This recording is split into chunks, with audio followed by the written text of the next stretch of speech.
आइए NCERT 9 to 12 geography के अंतर्गत 11th का दूसरा पार्ट भौतिक भूगोल के मूल सिद्धांत के अंतर्गत पाठ्य पुस्तक के अंत में जितने भी ऑब्जेक्टिव या बहुविकल्पिक प्रश्न दिए गए हैं उन सभी प्रश्नों का अभ्यास कर लेते हैं। यह 11th एग्जाम की दृष्टि से अति महत्वपूर्ण है। यह एग्जाम की दृष्टि से नहीं बल्कि जेटेट, टीजीटी, पीजीटी और इसके साथ साथ जितने भी कंपटीशन एग्जाम होते हैं उन सभी कंपटीशन एग्जाम के लिए एक आधार प्रदान करता है। हमें ठीक से पढ़ना चाहिए क्योंकि अधिकतर क्वेश्चन जो है यहीं से पूछे जाते हैं। पीएससी का और जेपीसी का फाउंडेशन कोर्स भी है। आप न्यू या बेस मजबूत करना चाहते हैं तो आप 9 to 12 ज्योग्राफी को आप निगलेक्ट न कीजिए। सबसे पहले उसकी पहली प्राथमिकता दीजिए। पहले आप 9 से 12 तक का भूगोल या अन्य विषयों को तैयारी ठीक ढंग से करके ही राइटर के द्वारा लिखा गया है। जैसे बहुत से अभी जो टीजीटी और पीजीटी में जिनका सिलेक्शन हुआ वे 9 to 12 की ज्योग्राफी को या अन्य सब्जेक्ट को छोड़ चुके थे। अंत में पता चला कि यह देखा गया कि अधिकतर तो क्वेश्चन वहीं से पूछे गए हैं। जैसे पीजीटी में भी बहुत से ऐसे क्वेश्चन थे जो कॉपी पेस्ट किए गए थे। जो क्वेश्चंस पाठ्य पुस्तक के अंत में दिए गए थे वही क्वेश्चन को कॉपी पेस्ट किया गया था टीजीटी और पीजीटी में। तो हम बार बार आप लोगों से यही कहेंगे कि सबसे पहले प्राथमिकता आप 9 से 12 तक जितने भी सब्जेक्ट हो, विशेष रूप से अगर आप ज्योग्राफी के कैंडिडेट हैं तो ज्योग्राफी पर ध्यान देंगे। भूगोल की मूल सिद्धांत के अंतर्गत जितने भी पाठ्य पुस्तक के अंतर्गत प्रश्न हैं इसमें भू आकृति विज्ञान से कुछ प्रश्न लिए गए हैं, कुछ समुद्र विज्ञान से लिए गए हैं, कुछ जलवायु विज्ञान से लिए गए हैं। पहला क्वेश्चन कहता है कि निम्नलिखित में से किस विद्वान ने भूगोल शब्द का प्रयोग किया। सर्वप्रथम किस भूगोलवेता या किस भूगोलविद ने भूगोल शब्द का प्रयोग किया। ऑप्शन ए है हेरोडोटस, बी एराटोस्थनीज, सी गैलीलियो, डी अरस्तु। भूगोल शब्द का सर्वप्रथम प्रयोग एराटोस्थनीज ने किया, एक ग्रीक भूगोल शास्त्री जिन्होंने भूगोल शब्द का सर्वप्रथम प्रयोग किया। प्राचीन समय में इसके जो डिफिनेशन थी, परिभाषा थी, वह पृथ्वी के धरातलीय स्वरूप का अध्ययन करना था। परंतु यह 19वीं शताब्दी के उत्तरार्ध इनका परिभाषाएं थी वो विस्तृत हो गई और धरातलीय अध्ययन के साथ साथ मानवों के संदर्भ में, अगर मानवों के संदर्भ में हम धरातलीय स्वरूप का अध्ययन करते हैं तो मानव भूगोल के अंतर्गत रखा जाता है। अर्थात पृथ्वी के धरातलीय स्वरूप के साथ साथ मानवीय संदर्भ में उसका अध्ययन ही भूगोल कहलाने लगा। तो इस प्रकार से निम्नलिखित में से किस विद्वान ने भूगोल शब्द का सर्वप्रथम प्रयोग किया, तो ऑप्शन बी अर्थात एराटोस्थनीज। दूसरा क्वेश्चन करता है निम्नलिखित में से किस लक्षण को भौतिक लक्षण कहा जाता है। सांस्कृतिक लक्षण और भौतिक लक्षण। ज्योग्राफी में दो प्रकार के लक्षण देखने को मिलते हैं, एक सांस्कृतिक और भौतिक। सांस्कृतिक लक्षण मतलब जिनका निर्माण जो है वह मनुष्य के द्वारा या मानवों के द्वारा किया गया है, उन्हें हम सांस्कृतिक लक्षण के श्रेणी में रखेंगे। और जो इनका निर्माण में मानवों का कोई हस्तक्षेप नहीं है उसे हम भौतिक लक्षण के श्रेणी में रखेंगे। तो यहाँ कहता है कि निम्नलिखित में से किस लक्षण को भौतिक लक्षण कहा जाता है। ए पतन, बी सड़क, सी मैदान, डी जल उद्यान। पतन प्राकृतिक भी हो सकता है, कृत्रिम हो सकता है, अर्थात भौतिक भी हो सकता है, सांस्कृतिक भी हो सकता है, दोनों में से कोई भी हो सकता है। बी सड़क, यह तो निश्चित है कि सांस्कृतिक है। सी मैदान, पर्वत पठार और मैदान, यह भौतिक लक्षण के श्रेणी में आते हैं। जल उद्यान, उद्यान मतलब बाग बगीचा, यह भी एक सांस्कृतिक लक्षण है। तो इस प्रकार से सही ऑप्शन हो जाएगा सी अर्थात मैदान। निम्नलिखित में से कौन सा प्रश्न कार्य कारण से जुड़ा हुआ है। ए क्यों, बी कहां, सी क्या और डी कब। कारण, ऐसे प्रश्न जिसमें हम कारण, कार्य कारण या किसी चीज का कारण प्रस्तुत करते हैं, कारण का जवाब देते हैं, तो वह प्रश्न किस संबंध से जुड़ा होता है। ए क्यों से, बी कहां से, सी क्या से और डी कब से। तो ए क्यों से। निम्नलिखित में से कौन सा विषय कालिक संश्लेषण करता है, समय का व्याख्या करता है। निम्नलिखित में से कौन सा विषय कालिक संश्लेषण करता है। ए समाजशास्त्र, बी इतिहास, सी मानव शास्त्र, डी भूगोल। तो इतिहास जो है वह कालिक संश्लेषण करता है जबकि भूगोल स्थानिक संश्लेषण करता है। तो यहाँ कहता है कि कालिक संश्लेषण अर्थात इतिहास। निम्नलिखित में से कौन सी संख्या पृथ्वी की आयु को प्रदर्शित करती है। निम्नलिखित में से कौन सी संख्या पृथ्वी की आयु को प्रदर्शित करती है। ए 46 लाख वर्ष पूर्व, बी 4.6 अरब वर्ष पूर्व, सी 13.7 अरब वर्ष पूर्व और डी 13.7 खरब वर्ष पूर्व। तो 4.6 पृथ्वी की आयु को प्रदर्शित करती है अर्थात 4.6 अरब वर्ष पूर्व। निम्न में कौन सा तत्व वर्तमान वायुमंडल के निर्माण और संशोधन में सहायक नहीं है। निम्न में से कौन सा तत्व वर्तमान वायुमंडल के निर्माण एवं संशोधन में सहायक नहीं है। जैसा कि हम जानते हैं कि आज जिस प्रकार का वायुमंडल है वह प्राचीन समय में इस प्रकार का वायुमंडल नहीं था। प्राचीन समय में वायुमंडल में सिर्फ हीलियम और हाइड्रोजन गैस ही अत्यधिक मात्रा में थे, परंतु आज देखा जाए तो सबसे अधिक मात्रा वायुमंडल में नाइट्रोजन और दूसरी मात्रा जो है वो ऑक्सीजन का है। तो अब अर्थात कहता है कि निम्न में से कौन सा तत्व वर्तमान के वायुमंडल के निर्माण और संशोधन में सहायक नहीं है? ए सौर पवन, बी उत्सर्जन, सी विभेदन और डी प्रकाश संश्लेषण। सी विभेदन। तो इस प्रकार से विभेदन वर्तमान वायुमंडल के निर्माण और संशोधन में सहायक नहीं है। क्वेश्चन नंबर 7 कहता है पृथ्वी पर जीवन निम्नलिखित लगभग कितने वर्ष पहले आरंभ हुआ? पृथ्वी पर जो जीवन है वह निम्नलिखित लगभग कितने वर्ष पहले आरंभ हुआ? ए 1 अरब 37 करोड़ वर्ष पहले, बी 460 करोड़ वर्ष पहले, सी 38 लाख वर्ष पहले, डी 3 अरब 80 करोड़ वर्ष पहले। तो 460 करोड़ वर्ष पहले सही ऑप्शन डी। पृथ्वी पर जीवन कितने वर्ष पहले आरंभ हुआ? 460, लेकिन 3 अरब 80 करोड़ वर्ष पहले विकसित हो चुका था। कहता है निम्नलिखित में से कौन भूगर्भ की जानकारी का प्रत्यक्ष साधन है? निम्नलिखित में से कौन सा भूगर्भ की जानकारी का प्रत्यक्ष साधन है? भूकंपीय तरंगे, गुरुत्वाकर्षण बल, ज्वालामुखी और पृथ्वी का चुंबकत्व। पृथ्वी की आंतरिक संरचना कैसी है अभी भी कौतूहल का विषय बना हुआ है, परंतु पृथ्वी की आंतरिक संरचनाओं की जानकारी प्राप्त करने के लिए हमें 2 स्रोतों की सहायता लेनी पड़ती है, एक प्रत्यक्ष और एक अप्रत्यक्ष। प्रत्यक्ष स्रोत अर्थात कोई पदार्थ हमारे पास आते हैं और उन पदार्थों के माध्यम से हम पृथ्वी की अंदर की संरचना को जानने का प्रयास करते हैं। एक एग्जांपल लेते हैं, जैसे मान लीजिए ज्वालामुखी हुआ, तो ज्वालामुखी के फलस्वरूप विभिन्न प्रकार के मैग्मा बाहर आया और उन मैग्मा के आधार पर हम पृथ्वी की आंतरिक संरचना के बारे में जानेंगे। पदार्थ बाहर आता है और उस पदार्थ से हम पृथ्वी की आंतरिक संरचनाओं के बारे में जानने का प्रयास करते हैं। यह प्रत्यक्ष साधन है। और अप्रत्यक्ष साधन वहां जाते नहीं है, तब पर भी पृथ्वी की आंतरिक संरचना के बारे में जानकारी मिलती है। जैसे जब अचानक भूकंप होता है, पृथ्वी में भूकंप होता है, तो भूकंप के फलस्वरूप तरंगे उत्पन्न होती है और जब तरंगे उत्पन्न होती है तो यह तरंग जो होते हैं वह विभिन्न माध्यम में गमन करना प्रारंभ करती है। सबसे पहले तो यह तरंगे जो है वह धरातल पर जहां से भी भूकंप उत्पन्न हुआ, भूकंप के उसको बोलते हैं हम भूकंप मूल, और यह धरातल पर आती है। धरातल पर जब यहाँ आती है उसको बोलते हैं हम अधिगम केंद्र। अधिगम केंद्र के बाद यह पृथ्वी के विभिन्न भागों में जाती है और इन्हीं विभिन्न भागों में जाने के बाद पृथ्वी की आंतरिक संरचनाओं के बारे में हमको जानकारी मिलती है। तो इस प्रकार से कहता है कि निम्नलिखित में से कौन से भूगर्भ की जानकारी का प्रत्यक्ष साधन है? ए भूकंपीय तरंगे, बी गुरुत्वाकर्षण बल, सी ज्वालामुखी और डी पृथ्वी का चुंबक। ज्वालामुखी के फलस्वरूप विभिन्न प्रकार की पदार्थें आती है बाहर और उनसे हम पृथ्वी की आंतरिक संरचनाओं के बारे में जानने का प्रयास करते हैं, अतः यह प्रत्यक्ष साधन है अर्थात ज्वालामुखी। क्वेश्चन नंबर 9 कहता है दक्कन ट्रैप की सेल समूह किस प्रकार की ज्वालामुखी उद्गार का परिणाम है? ए शील्ड, बी मिश्र, सी प्रवाह, डी कुंड प्रवाह। जब क्रेटेशियस युग में सभी महाद्वीप आपस में जुड़े हुए थे तो भूगर्भिक हलचल के कारण अफ्रीका से जब इंडिया टूट रहा था उस समय ज्वालामुखी हुआ और ज्वालामुखी के फलस्वरूप प्रवाह के फलस्वरूप दक्कन ट्रैप का निर्माण हुआ। निम्नलिखित में से कौन सा स्थल मंडल को वर्णित करता है? स्थल मंडल को वर्णित करता है। ए ऊपरी मेंटल एवं निकेल, बी भूपटल एवं क्रोड और सी भूपटल एवं ऊपरी मेंटल और डी मेंटल एवं क्रोड। तो इस प्रकार से भूपटल या भूपरपट्टी और मेंटल को स्थल मंडल में शामिल किया गया। ऑप्शन से भूकंप तरंगे चट्टानों में संकुचन में फैलाव लगता है। निम्नलिखित में से कौन सी तरंगे भूकंप की चट्टानों में संकुचन एवं फैलाव लाती है? ए पी तरंगे, बी एस तरंगे, सी धरातलीय तरंगे, डी उपरोक्त में से कोई नहीं। निम्नलिखित में से कौन सी तरंगे चट्टानों में संकुचन एवं फैलाव लाती है? पी तरंगे जो है वह सीधे चलती है इस प्रकार से, और इस तरंगे आड़ी तिरछी चलती है इस प्रकार से। तो जब इस प्रकार से इस तरंगे चलती है, इस तरंगे इस प्रकार से चलती है तो चट्टानों में संकुचन एवं फैलाव आता है, चट्टानों में संकुचन एवं फैलाव आता है। तो इस प्रकार से बी ऑप्शन सही होगा। निम्नलिखित में से किसने सर्वप्रथम यूरोप, अफ्रीका, अमेरिका के एक साथ स्थित होने की संभावना व्यक्त की? सर्वप्रथम किसने या किस भूगोलवेता ने यूरोप, अफ्रीका, अमेरिका को एक साथ स्थित होने की संभावना व्यक्त की? ए वेगनर ने, बी अब्राहम आर्टेलियस ने, सी एंटोनियन प्लेग्रिनी ने और डी एडमंड हैस ने। सही ऑप्शन होगा अब्राहम आर्टेलियस ने। क्वेश्चन नंबर 13 कहता है पोलर फीलिंग बल निम्नलिखित में से किससे संबंधित है? ए पृथ्वी का परिक्रमण से, पृथ्वी का घूर्णन से, सी गुरुत्वाकर्षण से और डी ज्वारीय बल से।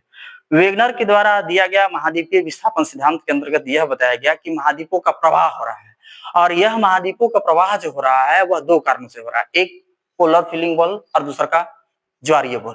पोलर फीलिंग बल्स और ज्वारीय बल।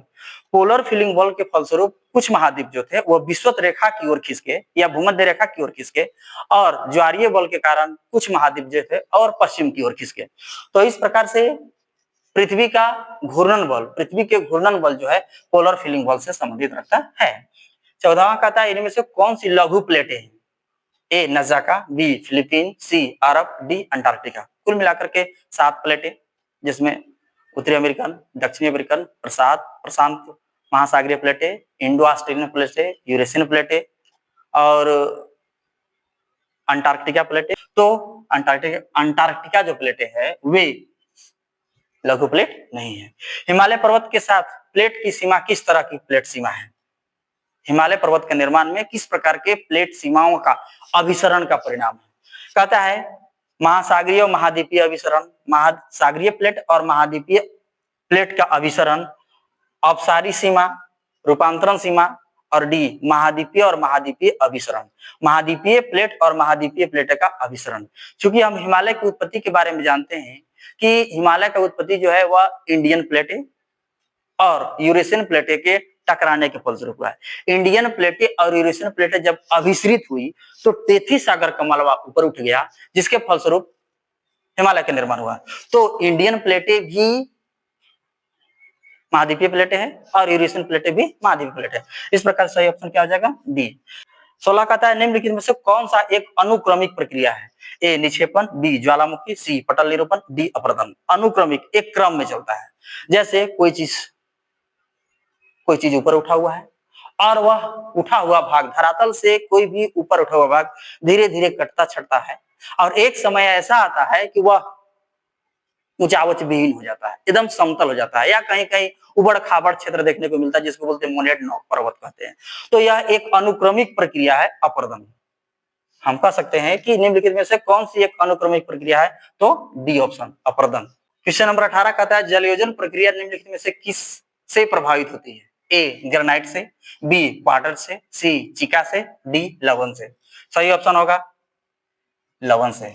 जलयोजन की प्रक्रिया लवण से प्रभावित होती है। 19वां कहता है स्थल रूप विकास के किस अवस्था में अधोमुखी कटाव होता है? ए तरुणावस्था में, बी प्रथम प्रौढ़ावस्था में, सी अंतिम प्रौढ़ावस्था में, और डी वृद्धावस्था में। अधोमुखी कटाव, जब नदियां युवावस्था में होती है तो अधोमुखी आई आकार की घाटी बनाती है, अधोमुखी कटाव करती है। यह कटाव तब तक करती है जब तक कि वह आधार तल को प्राप्त न कर ले, तो यह तरुणावस्था में। अर्थात स्थल रूप विकास के किस अवस्था में अधोमुखी कटाव होता है? तो ए तरुणावस्था में। 20वां एक गहरी घाटी जिसकी विशेषता सीढ़ी नुमा खड़े ढाल होते हैं किस नाम से जाना जाता है? ए यू आकार की घाटी, बी अंधी घाटी, सी गार्ज, और डी कैनियन। जब नदियां पर्वतीय क्षेत्र से निकलती है तो सबसे पहले आई आकार की घाटी, इस प्रकार से आई आकार की घाटी का निर्माण करते हैं और धीरे धीरे यह जो है वह सीढ़ीनुमा इस प्रकार से आकृति बनने जाती है, जिसको बोलते हैं हम कैनियन। तो इस प्रकार से सीढ़ीनुमा खड़े ढाल होते हैं, कैनियन कहलाते हैं। निम्नलिखित में से कौन सी गैस वायुमंडल में सबसे अधिक मात्रा में मौजूद है? A oxygen, B argon, C nitrogen, D carbon dioxide. तो वायुमंडल में सबसे अधिक मात्रा में नाइट्रोजन और दूसरा ऑक्सीजन। तो यहाँ पर सी ऑप्शन सही होगा। 22 कह रहा है वह वायुमंडलीय परत जो मानवीय जीवन के लिए महत्वपूर्ण है। ए समताप मंडल, बी क्षोभ मंडल, सी मध्य मंडल, और डी आयन मंडल। तो मानवीय जीवन के लिए जो महत्वपूर्ण है वह है क्षोभ मंडल।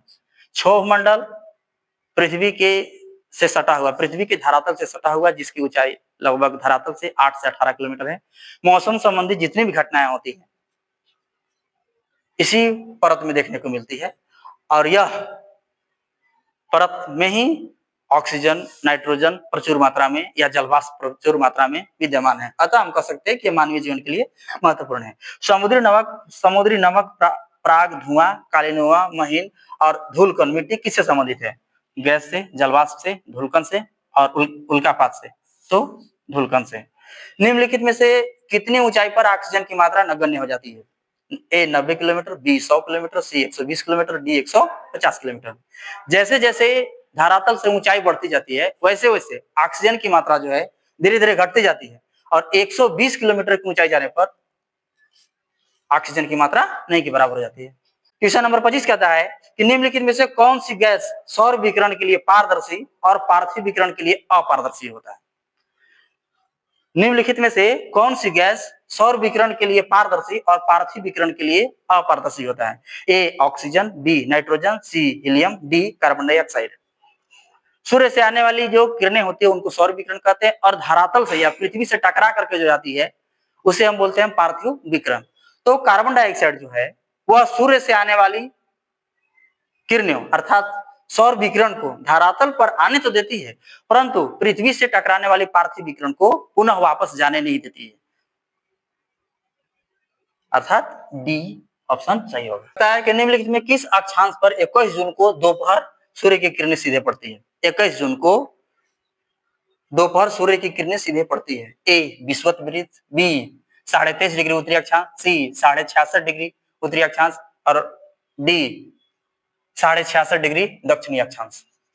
सूर्य जब उत्तरायण की स्थिति होता है तो 21 जून को वह कर्क रेखा पर सीधा चमकता है, कर्क रेखा पर सीधा चमकता है अर्थात 23.5 डिग्री पर। 21 जून को 23.5 डिग्री उत्तरी अक्षांश पर सूर्य जो है वह सीधा चमकेगा। 27 कहता है निम्नलिखित में से किन शहरों में दिन ज्यादा लंबा होता है। ए तिरुवनंतपुरम, बी हैदराबाद, सी चंडीगढ़, डी नागपुर। जो शहर विषुवत वृत्त के जितना ही नजदीक होगा वहां दिन की अवधि ज्यादा लंबा और रात की अवधि छोटा होगा, क्योंकि हम जानते हैं कि पृथ्वी के विषुवत रेखा पर दिन और रात हमेशा लगभग बराबर होते हैं, दिन और रात लगभग हमेशा बराबर होते हैं। परंतु अगर सूर्य उत्तरायण की स्थिति होता है, सूर्य की जब उत्तरायण की स्थिति होता है तो वहां दिन की अवधि बढ़ेगा और रात की अवधि घटेगा। अब दक्षिणायन की स्थिति होगा तो वहां पर दिन की अवधि बढ़ेगा और रात की अवधि घटेगा। तो इस प्रकार से सबसे नजदीक विषुवत रेखा के सबसे नजदीक तिरुवनंतपुरम दिए गए ऑप्शन में तिरुवनंतपुरम जो है विषुवत रेखा के नजदीक है, इसलिए यहाँ पर ज्यादा लंबा दिन होगा। 28 कहता है निम्नलिखित में से किस प्रक्रिया द्वारा वायुमंडल गर्म होती है। वायुमंडल गर्म होती है। लघु तरंग वाली सौर विकिरण से, लंबी तरंग वाली स्थलीय विकिरण से, परावर्तित सौर विकिरण से या प्रकीर्णित और विकिरण से, प्रकीर्णित विकिरण से। तो यहाँ पर सही ऑप्शन होगा स्थलीय विकिरण से। जब सूर्य से आने वाली किरणें होती है धरातल पहुंचती है, धरातल से टकराने के बाद ऊपर जाती है, तब वायुमंडल गर्म होता है, अर्थात पार्थिव विकिरण या स्थलीय विकिरण से। सही ऑप्शन बी। धरातल के 1 किलोमीटर की ऊंचाई जाने पर वायु दाब कितना कम होगा। ए 700 मिलीबार, बी 900 मिलीबार, सी 1100 मिलीबार, डी 1300 मिलीबार। वायुमंडलीय दाब वायु जो है दबाव डालती है, वायु जो है वह दबाव डालती है, और समुद्र तल पर वायुमंडलीय दाब लगभग 1013.5 मिलीबार होता है। वायुमंडलीय दाब को मिलीबार में मापते हैं, परंतु जैसे जैसे ऊंचाई बढ़ती जाती है वायुमंडलीय दाब धीरे धीरे घटता जाता है। प्रत्येक 1 किलोमीटर की ऊंचाई पर 100 मिलीबार, 1 किलोमीटर की ऊंचाई बढ़ने पर 100 मिलीबार वायुमंडलीय दाब घट जाता है। तो इस प्रकार से 1000 मिलीबार था, 1 किलोमीटर की ऊंचाई होने पर 900 मिलीबार हो जाएगा। कहता है अंत उष्णकटिबंधीय अभिसरण क्षेत्र कहाँ पाए जाते हैं। ITCZ। ए विषुवत रेखा के निकट, बी कर्क रेखा के निकट, सी मकर रेखा के निकट और डी आर्कटिक वृत्त के निकट। ITCZ inter tropical conversion zone. जैसे मान लिया जाए यह है पृथ्वी, यहाँ पर 0 डिग्री अक्षांश रेखा, यहाँ पर 23.5 डिग्री उत्तरी अक्षांश रेखा और यहाँ पर है 23.5 डिग्री दक्षिणी अक्षांश रेखा। 23.5 डिग्री उत्तरी अक्षांश रेखा और 23.5 डिग्री दक्षिणी अक्षांश से सालों भर जो पौने हैं वह विषुवत रेखा की ओर पड़ती है। ये भी गर्म पौने, ये भी गर्म पौने हैं। तो इस प्रकार से जहां पर दोनों पौने मिलते हैं वहां पर निम्न वायुदाब का क्षेत्र बनता है, इसे ITCZ कहते हैं या इंटर ट्रॉपिकल कन्वर्जन जोन कहते हैं। यह सूर्य की उत्तरायण की स्थिति में उत्तर की ओर खिंच सकता है और दक्षिणायन की स्थिति में यह दक्षिण की ओर खिंच सकता है, परंतु विषुवत रेखा के निकट अक्सर पाया जाता है। इस प्रकार से सही ऑप्शन होगा ए विषुवत रेखा के निकट। कहता है कि वायु राशियों के निर्माण या उद्गम क्षेत्र कौन सा होगा। ए विषुवतीय वन, बी साइबेरिया का मैदान और डी हिमालय पर्वत और डी हो जाएगा दक्कन का पठार। वायु राशि उत्पन्न होने के लिए एक विस्तृत क्षेत्र होना चाहिए और यह विस्तृत क्षेत्र या स्थल हो सकता है या तो जल हो सकता है। तो इस प्रकार से साइबेरिया का मैदानी भाग विस्तृत भाग है, मैदानी भाग है। 32 कहता है कि उत्तरी गोलार्ध में निम्न वायुदाब के चारों तरफ उत्तरी गोलार्ध में निम्न वायुदाब के चारों तरफ पवन की दिशा क्या होगी? ए घड़ी की सुई की चलने की दिशा के अनुरूप, बी घड़ी की सुई की चलने की दिशा के विपरीत, और सी समदाब रेखा के समकोण पर, डी समांतर रेखा समदाब रेखा के समांतर, समदाब रेखा के समांतर। यह है 0 डिग्री अक्षांश रेखा। चक्रवात और प्रतिचक्रवात। चक्रवात के केंद्र में निम्न वायुदाब होता है। तो उत्तरी गोलार्ध में चक्रवात इस प्रकार से चलते हैं, घड़ी के सुई के विपरीत, जबकि दक्षिणी गोलार्ध में इस प्रकार से चलते हैं, अर्थात घड़ी की सुई के अनुरूप। तो यहाँ प्रश्न कहता है कि उत्तरी गोलार्ध में निम्न वायुदाब के चारों तरफ पवन की दिशा क्या होगी? घड़ी के सुई के विपरीत दिशा में इस प्रकार से चलती है। ठीक उसी प्रकार से दक्षिणी गोलार्ध में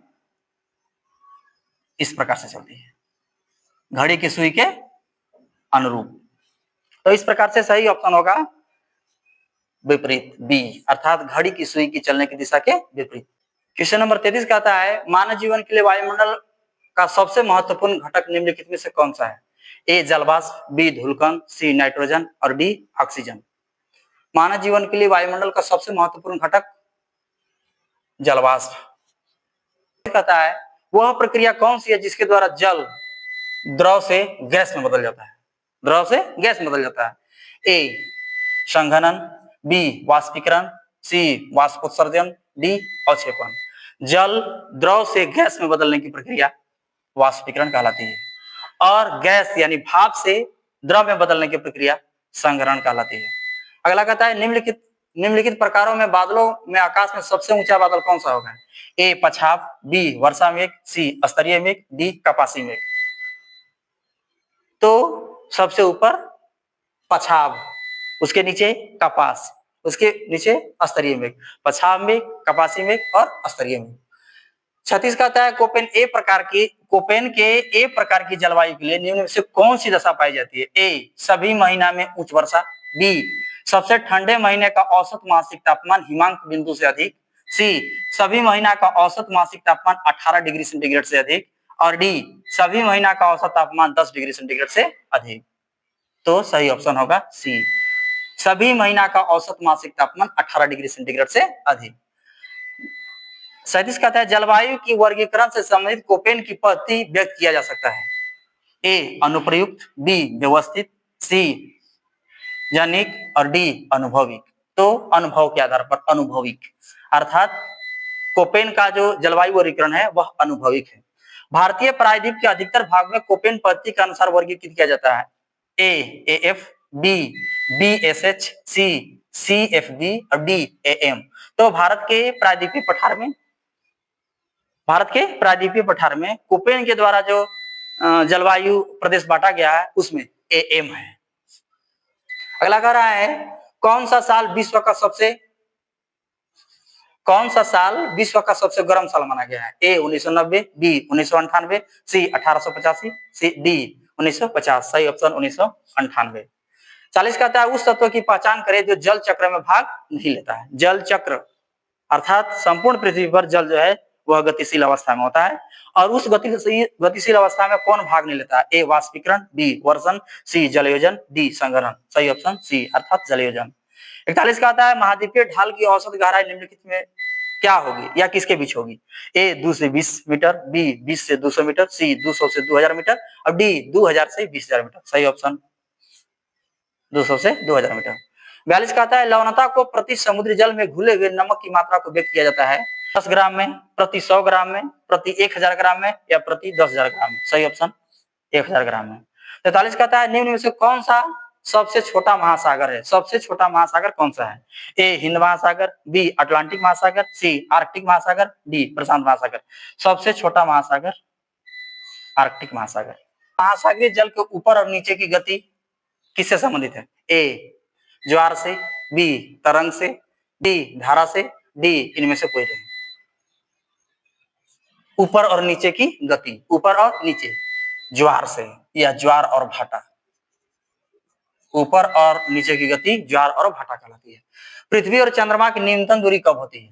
क्योंकि हम जानते हैं कि चंद्रमा उपग्रह है, प्राकृतिक उपग्रह है पृथ्वी का, और पृथ्वी की चारों ओर परिक्रमा करती है।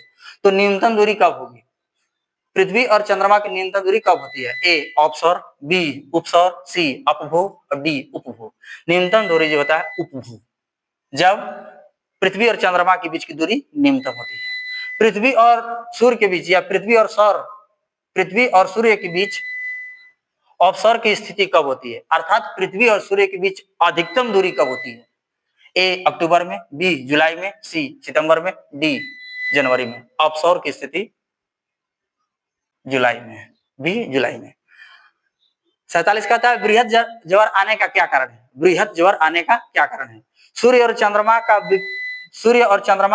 का पृथ्वी की एक ही दिशा में गुरुत्वाकर्षण बल। सूर्य और चंद्रमा का पृथ्वी के एक ही दिशा में गुरुत्वाकर्षण बल। अगला कहता है सूर्य और चंद्रमा के द्वारा एक दूसरे के विपरीत दिशा में पृथ्वी का गुरुत्वाकर्षण बल। सी कहता है तट रेखा का दंतुरित होना और डी कहता है उपरोक्त में से कोई नहीं। तो ऑप्शन ए सूर्य और चंद्रमा का पृथ्वी का एक ही दिशा में गुरुत्वाकर्षण बल होने के फलस्वरूप बृहद ज्वर आता है। अगला कह रहा है 48 कहता है निम्नलिखित में से कौन सा जैव मंडल में सम्मिलित नहीं है?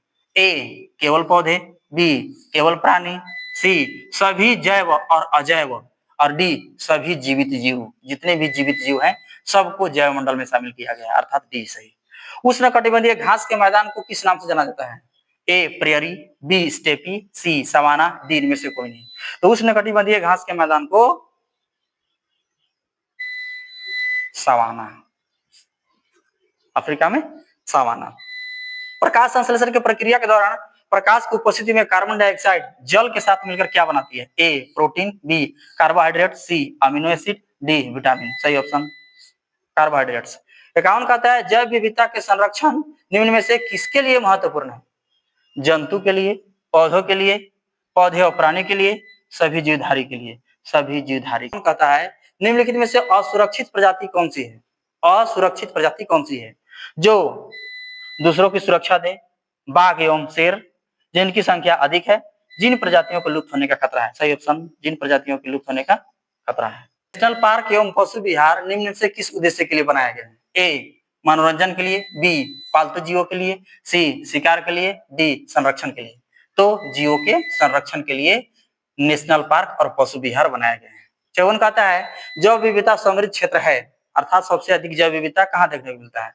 ए उष्णकटिबंधीय क्षेत्र में, बी शीतोष्णकटिबंधीय क्षेत्र में, सी ध्रुवीय क्षेत्र में, डी महासागरीय क्षेत्र में। सही ऑप्शन उष्णकटिबंधीय क्षेत्र में। क्वेश्चन नंबर 55 कहता है निम्न से किस देश ने पृथ्वी का सम्मेलन हुआ? पृथ्वी का सम्मेलन हुआ ए यूके में, यूनाइटेड किंगडम में, बी ब्राजील में, सी मैक्सिको में, डी चीन में। तो पृथ्वी सम्मेलन सन 1992 में रियो डी जेनेरो एक शहर है ब्राजील का, ब्राजील के रियो डी जेनेरो में 1992 में पृथ्वी सम्मेलन हुआ, अर्थात सही ऑप्शन बी।